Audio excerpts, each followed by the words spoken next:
punya upaya paksa.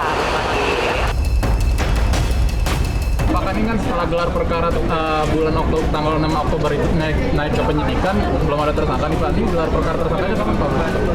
Ya nanti dari tim kami, ya mungkin segera.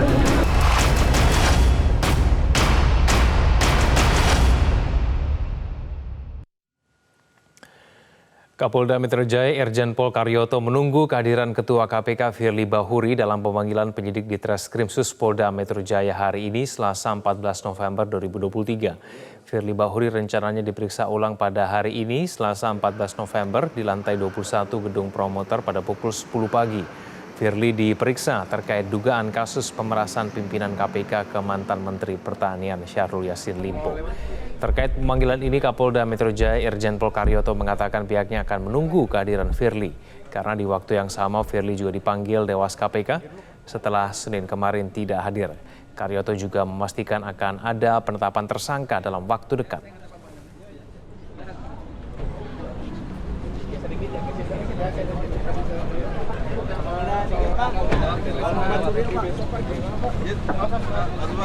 Lihat aja besok datang atau enggak.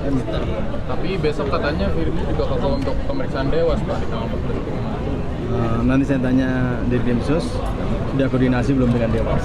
Karena kalau yang sudah betul-betul terisu ya dari Polda Metro untuk panggilan besok. Apakah ini kan setelah gelar perkara bulan Oktober, tanggal 6 Oktober itu naik ke penyidikan, belum ada tersangka nih Pak, ini gelar perkara tersangkanya kapan Pak? Ya nanti dari tim kami, ya mungkin segera aja. Ya, pemirsa, untuk membahasnya lebih lanjut sudah bergabung bersama kami mantan pimpinan KPK Abraham Samad. Pak Abraham, selamat siang. Selamat siang Mas Kevin. Ya, terima kasih atas waktunya Pak Abraham. Kita tahu bahwa pada hari ini Firly Bahuri dijadwalkan memberikan keterangan di Dewan Pengawas KPK dan di Polda Metro Jaya terkait dengan kasus dugaan pemerasannya Pak Abraham. Tapi sampai saat ini kami belum mendapatkan konfirmasi satupun Firly Bahuri ada di mana. Tanggapan Anda apabila kemudian Firly Bahuri itu mangkir lagi dalam pemanggilan Polda Metro Jaya seperti apa Pak Abraham? Kalau misalnya Firly kan sudah pernah mangkir ya, kalau nggak salah 1 atau 2 kali mungkin ya, sudah pernah mangkir, seingat saya. Oleh karena itu kalau saja misalnya hari ini Firly ternyata mangkir lagi tanpa diketahui, tanpa ada pemberitahuan, maka inilah saatnya Polda Metro menunjukkan kredibilitasnya sebagai aparat penegak hukum yang menjalankan penegakan hukum tanpa pandang bulu dengan melakukan penangkapan kepada Firly. Jadi Firly ditangkap, kemudian dibawa ke Polda untuk segera diperiksa. Itu adalah langkah-langkah hukum yang diperbolehkan di dalam aturan hukum kita. Karena melihat bahwa sudah beberapa kali Firly itu mangkir. Oleh karena itu sebenarnya jalan yang terbaik menurut saya, Firly seharusnya mengundurkan diri untuk mempercepat proses penegakan hukum, proses pemeriksaan di Polda. Karena kalau Firly tidak mengundurkan diri sebagai ketua KPK, maka Firly bisa dengan seenaknya mengatasnamakan tugas untuk tidak hadir memenuhi panggilan aparat kepolisian dalam hal ini Polda. Oleh karena itulah menjadi sangat penting Firly harus mengundurkan diri. Paling tidak menonaktifkan diri sebagai ketua KPK agar supaya proses pemeriksaan terhadap Firly itu bisa berlangsung dan bisa berjalan cepat tanpa adanya hambatan-hambatan. Itu sebenarnya yang harus dilakukan Firly. Sama ketika Syahrul Yassin Limpo sebelum ditetapkan sebagai tersangka, beliau sudah mengundurkan diri. Kenapa beliau mengundurkan diri? Agar supaya proses pemeriksaan yang akan dijalani di KPK itu bisa lancar. Dan kita lihat bahwa ketika Syahrul sempat mangkir sekali, KPK langsung melakukan penangkapan pada saat itu. Oleh karena itu menurut saya supaya adil, Polda juga harus melakukan apa yang pernah dilakukan oleh KPK. Misalnya kalau Firly tetap mangkir tanpa alasan yang jelas, maka Polda segera melakukan penangkapan untuk membawa Firly ke Polda untuk dilakukan pemeriksaan. Dan itu dibolehkan oleh hukum kita. Kalau misalnya yang bersangkutan mangkir dan tanpa alasan yang jelas. Abraham. Karena itu Tapi kan bisa masuk dalam kategori memperlambat proses pemeriksaan di kepolisian.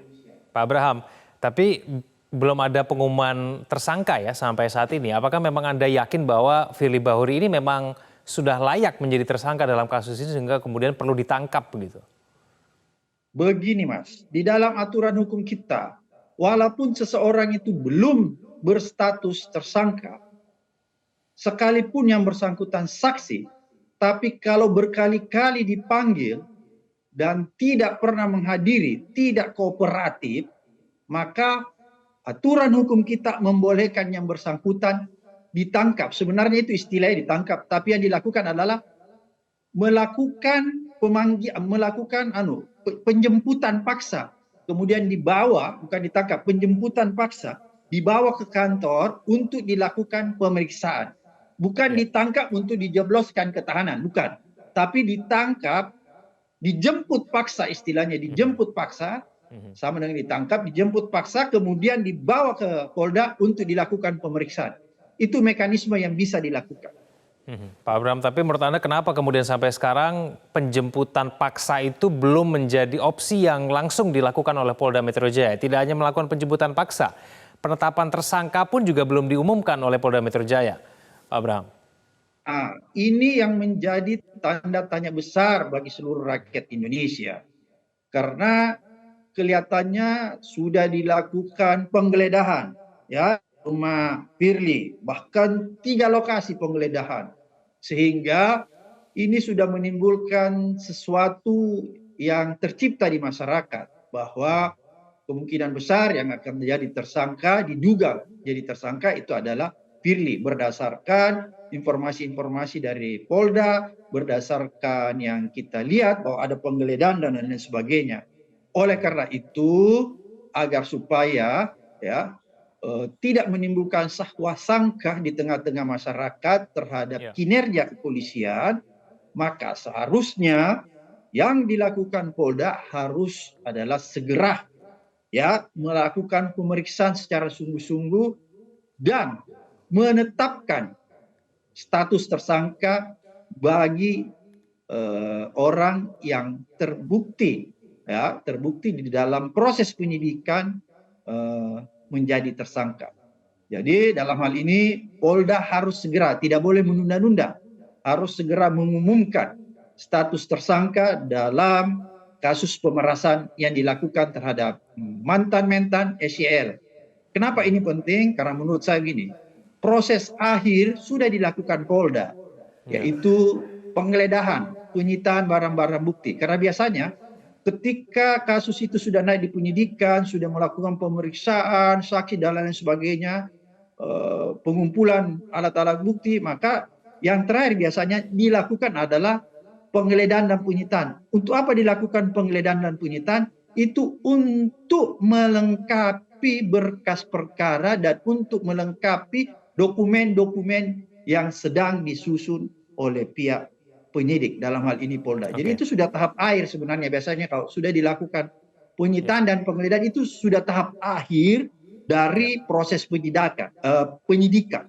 Oleh karena itu sebenarnya karena itu sudah selesai, maka seharusnya pihak Polda tidak ragu-ragu lagi untuk segera menetapkan tersangka dalam kasus pemerasan yang dilakukan terhadap mantan Menteri Pertanian SYL.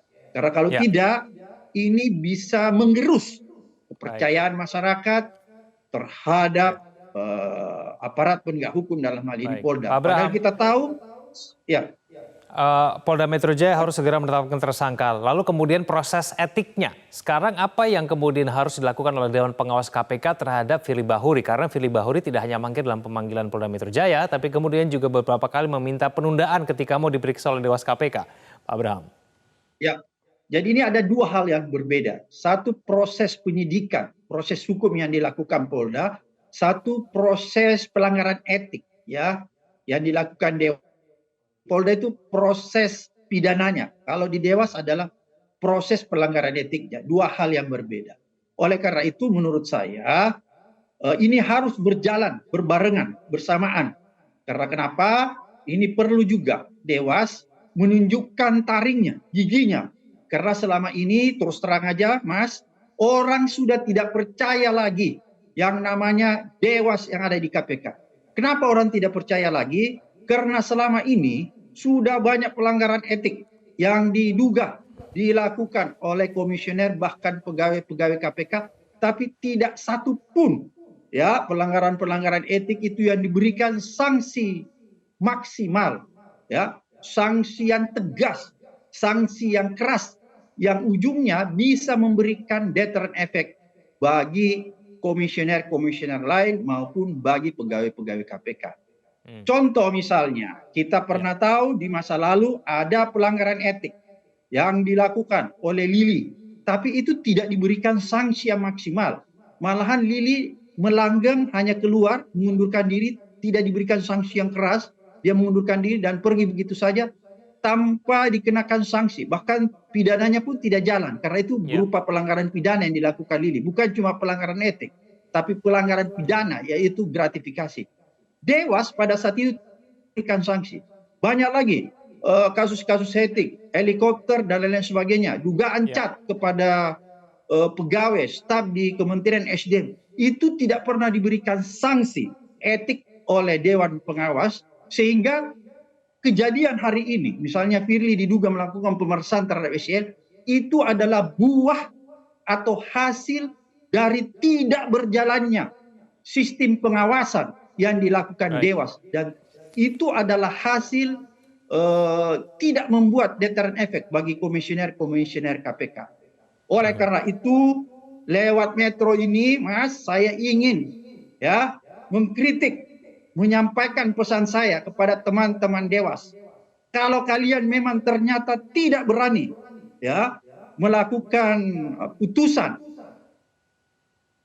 etik terhadap Firly Bahuri ataupun komisioner-komisioner lainnya, bahkan pegawai-pegawai KPK yang melanggar etik, maka saya minta seluruh anggota Dewan Pengawas yang ada di KPK untuk dengan legowo mengundurkan diri, karena Anda tidak melakukan pekerjaan secara maksimal dan Anda hanya digaji buta tanpa melakukan pekerjaan yang bisa menghasilkan sesuatu bagi penegak. Jadi Dewas, ya tolong didengar bahwa kalau Anda ternyata penakut, Anda loyo, silakan Anda mengundurkan diri dan berikan orang lain yang lebih berani dan tidak loyo untuk memberikan sanksi yang tegas terhadap pelanggaran etik yang sedang terjadi di KPK. Karena sekali lagi, salah satu fungsi Dewas adalah menjaga marwah KPK. Tapi kalau fungsi ini sudah tidak bisa dijalankan lagi oleh Dewas, maka sebaiknya beliau-beliau yang terhormat ini, orang-orang tua yang terhormat ini, silahkan mengundurkan diri daripada Anda menghabiskan anggaran negara, tapi Anda tidak berfungsi sebagaimana mestinya. Dan saya mewakili diri saya sendiri bukan sebagai Abraham Samad, mantan ketua KPK, tapi sebagai rakyat biasa yang membayar pajak kepada negara. Dan pajak itu digunakan untuk membayar gaji anggota Dewas. Baik, Pak Abraham. Maka saya atas nama rakyat meminta teman-teman Dewas untuk mengundurkan diri. Baik, Pak Abraham, semoga pesannya tersampaikan. Kita akan tunggu sampai sore nanti kemana kemudian Firly Bahuri akan datang. Apakah ke Dewas KPK ataupun ke Polda. Terima kasih Pak Abraham telah bergabung bersama kami di Metro Siang. Selamat siang. Jelajahi cara baru mendapatkan informasi. Download Metro TV Extend sekarang.